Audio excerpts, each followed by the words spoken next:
post or the development thrust post what we hope would soon be the post COVID era, or now that we're moving forward in this new dispensation, new times that we're under? What can you tell us about government's plans going forward? Blossom, I need to thank you and the management and staff of GBN for first having me on this morning's program and for the opportunity to explain things. Yes, government to a certain extent, but from the perspective of the party, which is in government now, we know that parties, as it's often said, wins elections and put governments into office, but there is definitely a correlation between the functions of both government and party. While separate under the laws, party functions are separate and differs a bit from that of government, but they are correlated and intertwined in some areas.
Ports of entries, the police service, and everyone else who participated, putting their life and that of the family at risk to ensure that we are at the stage where we are now. Now, it is time, based on your question, for government to start looking at how do we build or build back from where we are presently. The advent of COVID has done a number of things to us. Some we can see as positives, not a lot, but the majority is negative. The fact that government is now collecting less revenue than they expected, 50 or so % less in some instances. The fact that there's still demands for all that the public and the citizenry expect of government. The fact that some new legislation had to come in, or the tweaking of some old legislations, so that you can have a better governance of the situation as it stands now through emergency powers and what have you. And we know the full story about the COVID-19 bill and the fact that government had to pull back and have greater consultation and so. It is in and of itself creating greater challenges for government to move forward. While you have to deal with COVID issue, COVID patients, medication, preparation, having the hospital retrofitted, and all of those things which cost money, the basic necessities for the citizens still have to go on. People still need to get food. There are other medical services that they would require and continue to require. Our senior folks and people who need the social assistance from government, they have not passed away. They're still there. They have to do it. Look, the issue of reopening a school is there. And in terms of the preparation for that is so different. The Minister of Education herself was explaining that millions of dollars have to be expended to have schools ready so that a level of security and protection can be there. So the thrust forward is not going to be an easy one. However, with some of the stimulus package, which was meant to assist many persons who have lost their job or have been displaced or have reduced income as a result of COVID, and that is catering for one section of the population in terms of, or different sections, but not everyone in Grenada. So the tourism sector, transportation sector, some people into manufacturing and market vendors and people like that. You've also had the government putting in some monies into a program that they run through GDB, the Small Business Development Program. And whereas before the conditions was that a small business operator who wanted to expand, restock, up the loan with 5 or 6% interest annually, grace period in some instances of 6 months, 8 months, 3 months, depending on the type of business you're entering into. The COVID situation has caused government to think, hey, these people may be in greater trouble. COVID would have affected the business in different ways, or may have brought ideas to people to do different business. How can we help them? $5 more million was put into that fund, so more people can now access money. But they have also lifted the threshold from 25,000 to 40,000, and has reduced the interest rate from 6% thereabout to 3% per annum. Again, trying to help people in the productive sector fend for themselves, knowing fully well that government cannot provide jobs for everyone, cannot employ the entire nation, but that government has that responsibility to help set that environment that is conducive so that those who have ideas, those who have a particular skill, those who have an intent on doing their own business can get an opportunity so to do. The agricultural sector, we can look at it. A lot is happening. Only recently, the Houses of Parliament, both houses, passed or amended the Alasni bill and gave specific. It's been around for a while, but we have started doing it on a massive scale for export purposes, probably 4 or 5 years ago.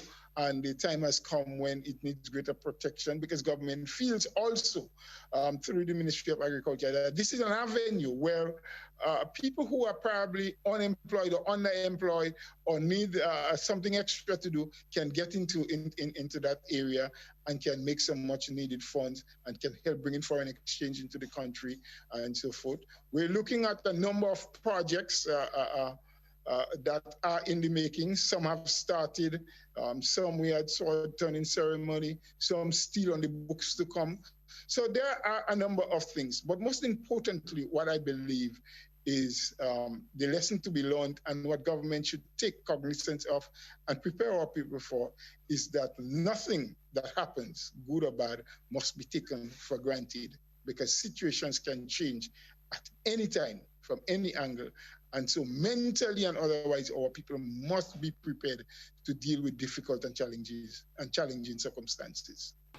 I'm glad you brought up the agricultural sector, because during these COVIDious times, a lot of people have been saying this time has taught us to put more emphasis on agriculture as opposed to the great push that has been on tourism.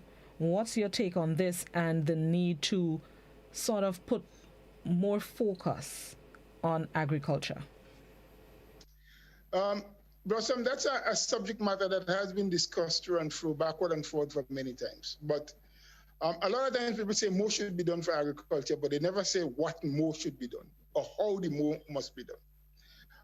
My knowledge from where I've been before and from what I see and know now, this government has placed significant importance on agriculture. And I've budgeted tremendous sums, and I've done many, many things that sometimes goes unnoticed. So let's just dissect them a little bit. One, there have always been constant complaint about our agricultural access roads to and from the farms. The fact that farmers have to bring in the inputs to the land, bring the produce out, without good accessible roads, there's a problem. Millions of dollars over the tenureship of the new National Party have been spent on the development of farm roads. To the tune where some people believe that it may, in some instances, be a disincentive more than an incentive, meaning that when you build such good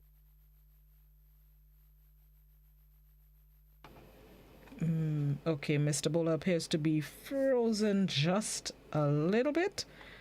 Internet issues. You can't always depend on technology. Okay, he's back. Yes, you're back now, Mr. Bhola.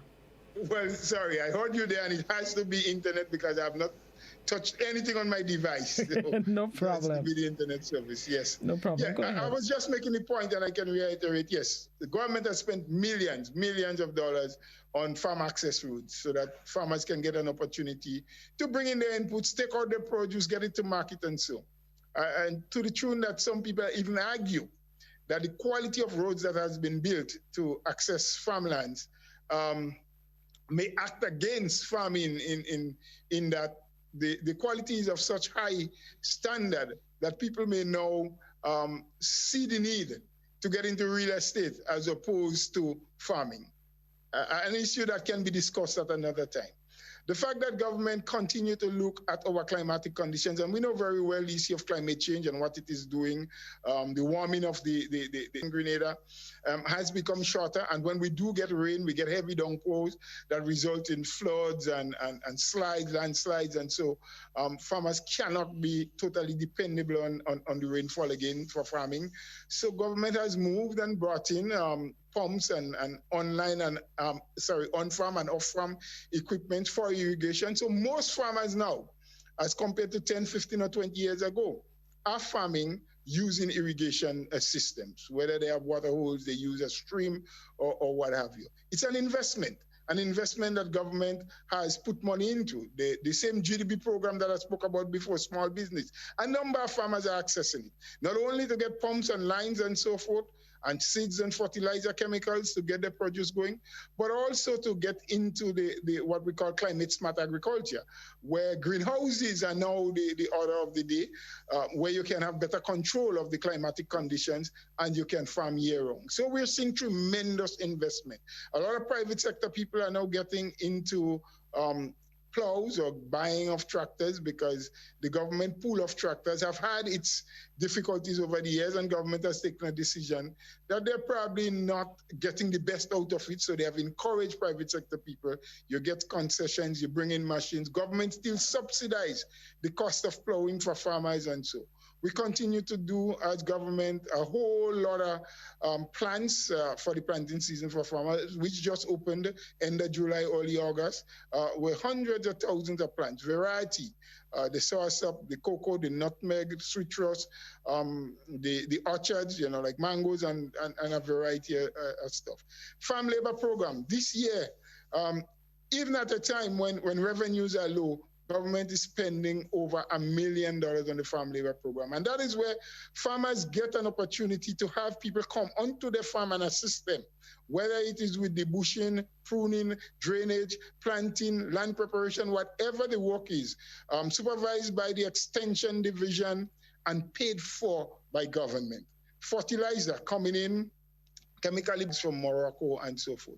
So yes, concessions to farmers. Over the years, farmers are receiving 100% concession, no duties or taxes being charged on purchasing the appropriate type of vehicle because there are conditions. So I can't buy or you can't buy Blossom or Lexus to say you want it to go to the farm. It must be an appropriate vehicle for farming. So there's a lot. Tools and other equipment are coming in once the request is made, and the extension people in agriculture can verify that you are into farming and that it is necessary and needed. The concessions are given. So a lot is being given to agriculture.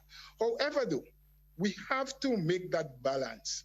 And I'll give you a perfect example of what is happening. Some people say there's too great a push for tourism and we forget agriculture. Absolute nonsense. Not true at all. As a result of the push for tourism, we can do more in agriculture because those two things must be married one with another. Look around you now, Blossom. I don't know where you live and what distance you travel on a daily basis. But I come from St. Andrews and most days into St. George's.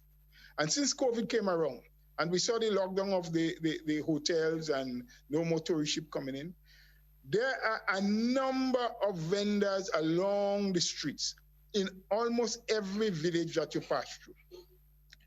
A couple of weeks ago, watermelons, cantaloupes, they were almost for giveaway on the market. It is around the time of year when we normally have good production of those produce. Generally, they will sell because you have the carnival activities where a lot of foreigners coming, you cater for them. You have the hotels open up, they buy a lot. Now, because they are closed, you have an oversupply of this produce. A lot of vegetables, farmers crying out they can't sell. Simply because, one, our population size is very small and cannot accommodate large volumes of any single crop at any one time. But secondly, as a people, and we have to accept that and deal with it, find ways to change it. We have a preference, or our taste and flavors are for foreign stuff more than local. Granted, sometimes that the prices of the foreign stuff compared to the locally grown or produced stuff may have some variation, some differences, most times on the higher side for local stuff. So people with small income tend to go for what is cheaper, not necessarily what is best or most nutritious, but what is cheaper for them. And as government, I think that is one of the areas that a lot of concentration must go on as to how government can find a way to subsidize the farming community in such a way that the impact of a reduction in price is felt by the local buyers and purchasers. Because I think that is an area where if we can do more, we can sell more, we will consume more, farmers can grow more in the absence of the tourists. But with the presence of the tourists, the hotels buy. The supermarkets buy more from the farmers because they get large quantities being sold into the hotels. And it is very evident now that we do not have much occupancy in the hotels, that we're seeing so much produce along the roadside, people trying to sell, farmers and vendors complaining. So there must be a marriage of both. And so those who make the argument that we shouldn't concentrate on tourism, I think they're missing a very important factor and a very important point in that the tourists themselves is an additional market for the agricultural produce. What we need to do is find a better way in which we can marry both and have them on the same platform where we can serve in our restaurants and hotels more local recipes with locally used produce. And of course, like I said before, government finding that way, finding some medium through which they can subsidize the price of some of the items or find a way that the items can be more readily available consistently at a price that is beneficial and profitable to the farmers, but at the same time affordable to the local consumers. On that note, let's take a quick break and then we're going to come back and continue the discussion with former Minister of Agriculture, General Secretary of the New National Party, Roland Bhola. This is To The Point. We'll be right back.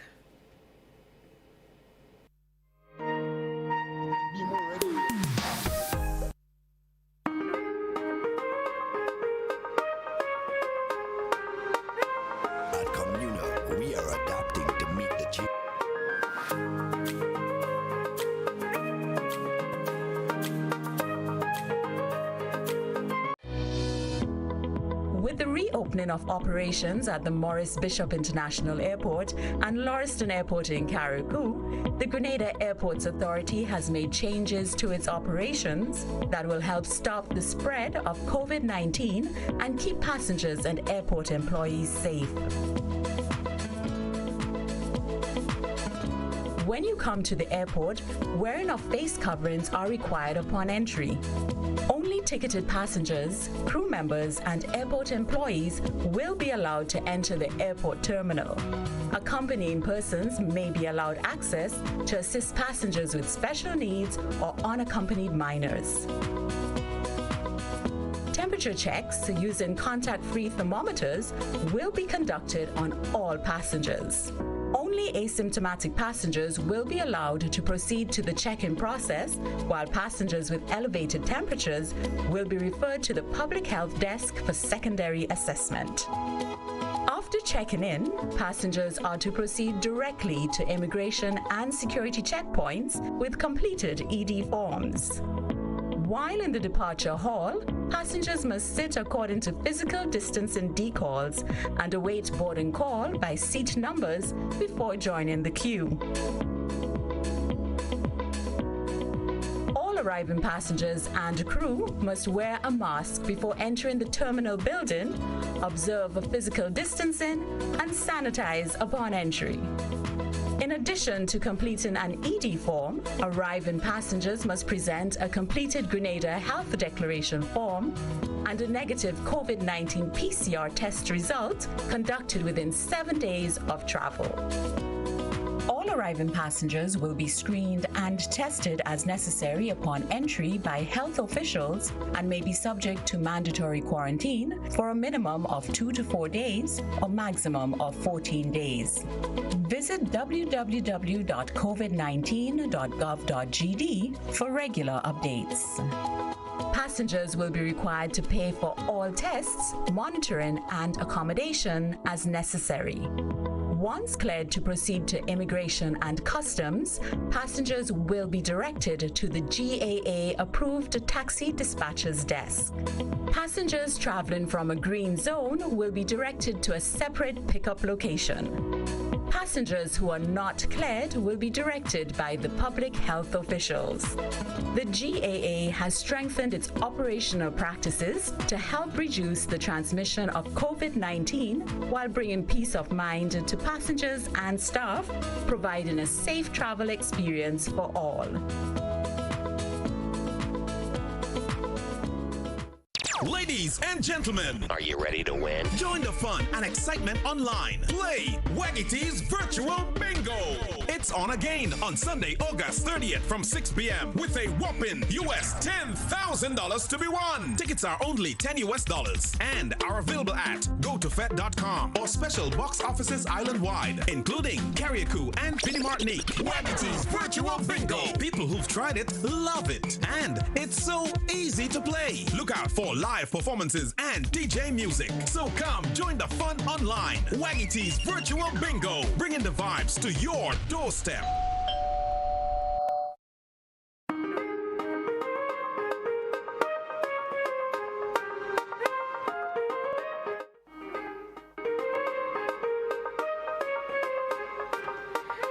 Welcome back to The Point. We're speaking with former Minister of Agriculture, former Minister of Sports, and current General Secretary of the New National Party, Mr. Roland Bhola.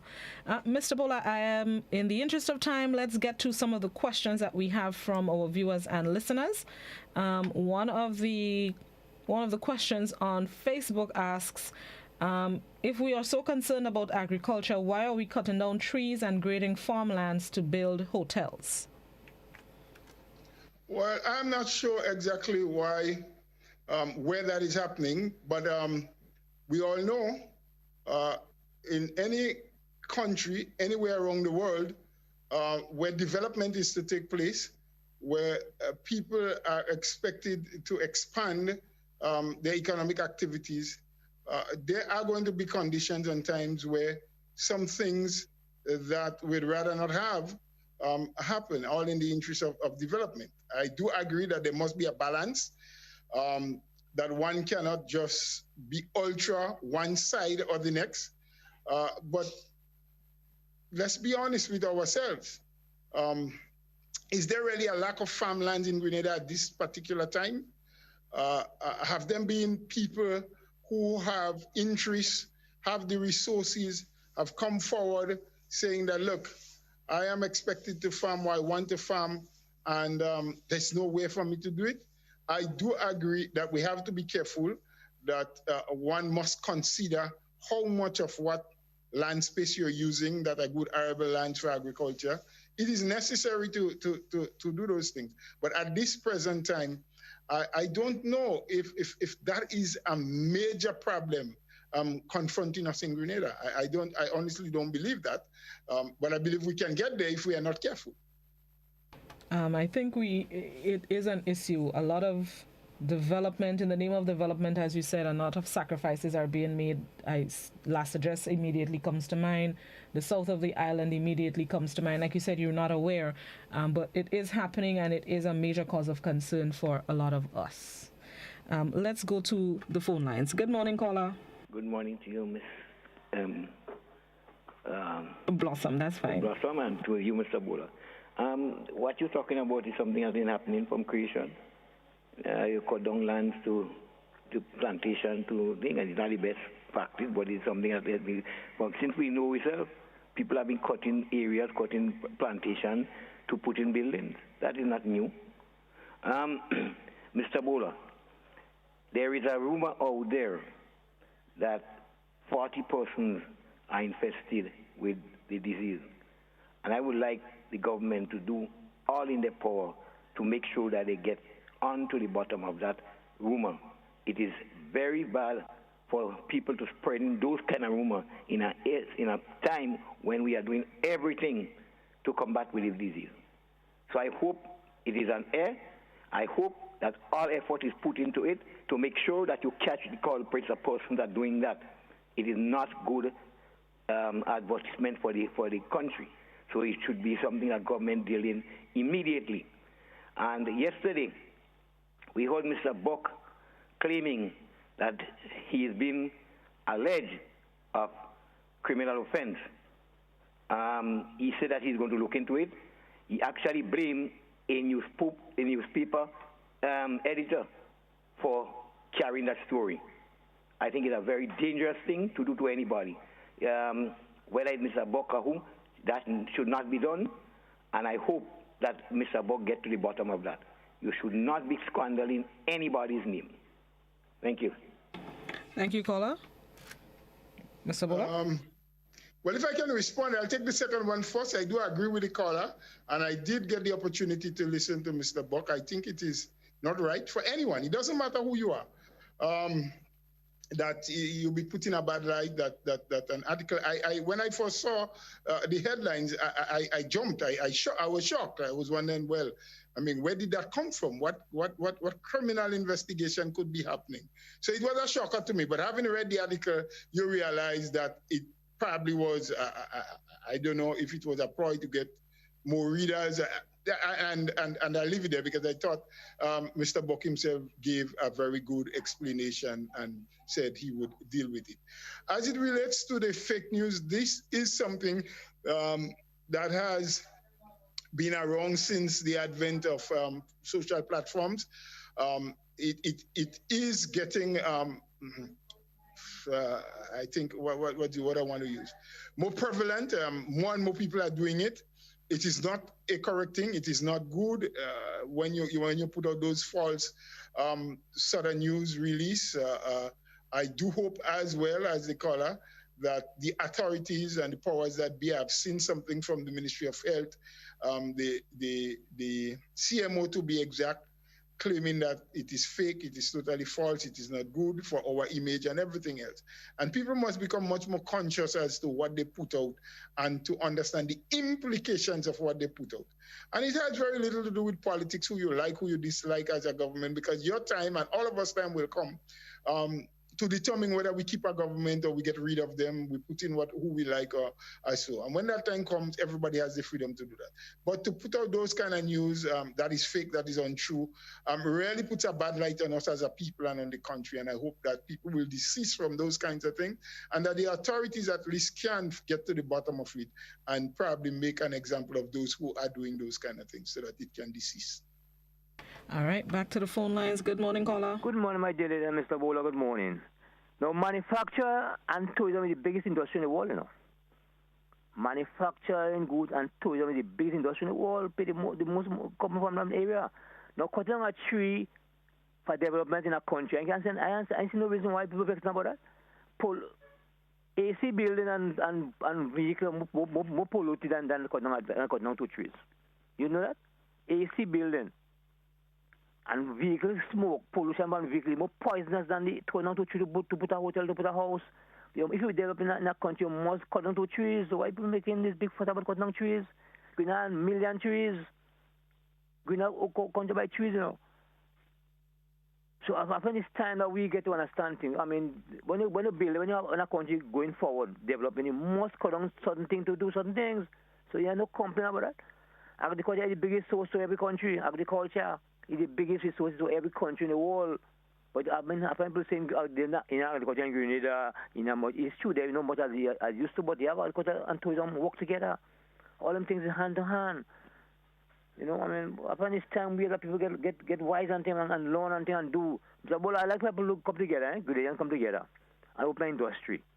For all our crop are wasting every year, foods wasting. Why black people can come together and open a factory instead of the government open it? Let them open it instead of the government doing it.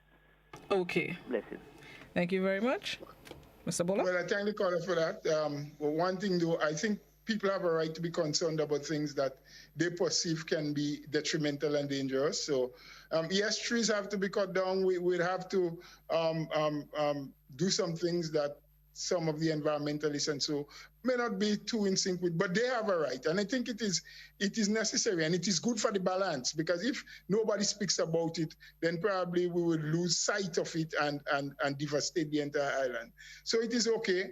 I think this government has demonstrated on several occasions that they can listen and that they are always prepared to accommodate conversation, consultation, and even when they feel that they had moved forward with something, with some issue, case in point, the COVID bill, without having the necessary amount of consultation. And while government wasn't really wrong with the COVID bill, because first you must go and do the first reading before it becomes a public document.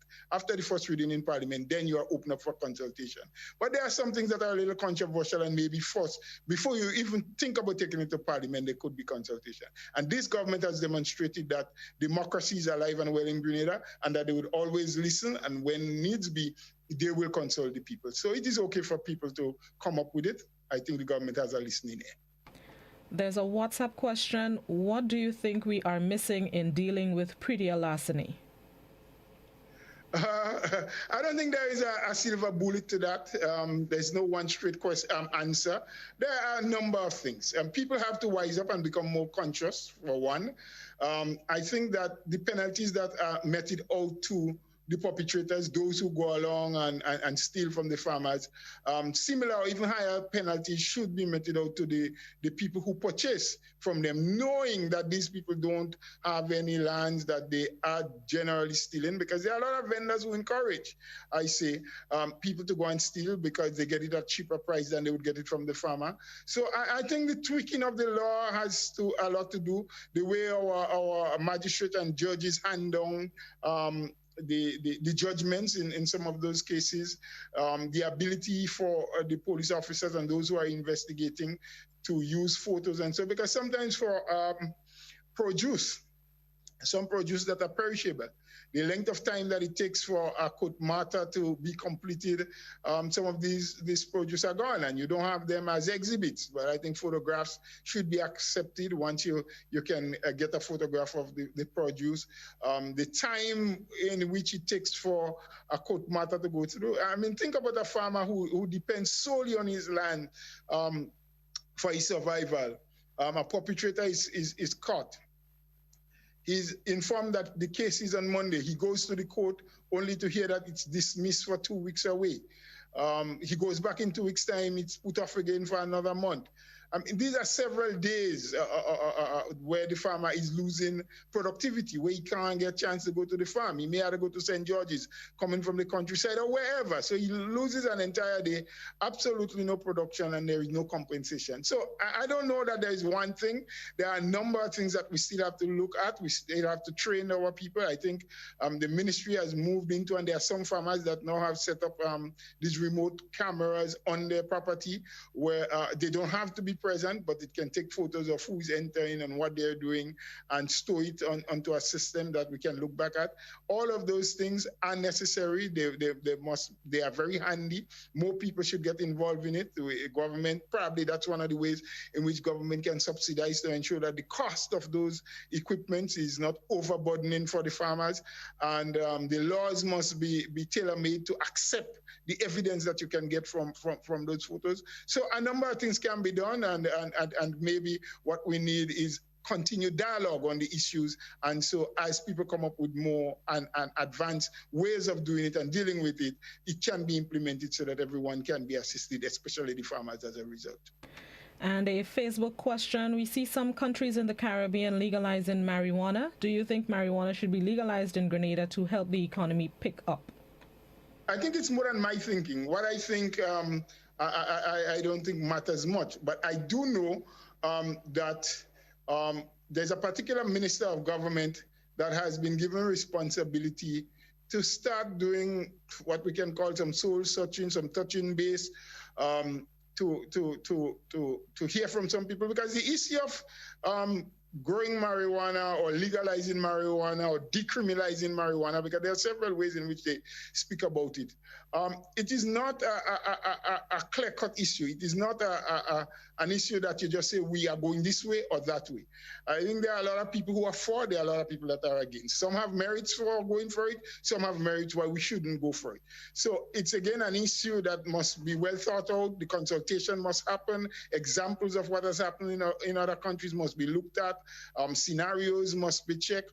Our particular culture and the way our people feel about certain things. I think the church organization and other civil bodies must be brought into the discussion. So I don't think it's a straightforward thing as to what I think or what the political leader and prime minister think or what the ministers think. It's something that the country must discuss.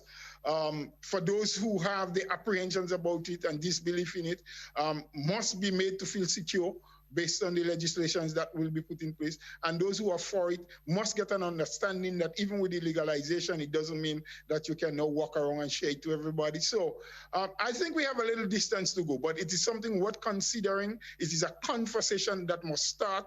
It is something that people must be open about, discuss it in a very civil way, and not become too aggravated by the issue. And coming from that, we will then be able to make a determination where we go from there with that issue. Mr. Bhola, I want to thank you very much for being our guest this morning on To The Point. Thank you so much for sparing some of your time with us here. It absolutely was a pleasure for me, and I am available whenever next you think you need to hear from me. Thank you, and thank you to the listeners, and thank you for the questions. Do have a wonderful day. Thank you very much. Continue to stay safe. Thank you, you as well.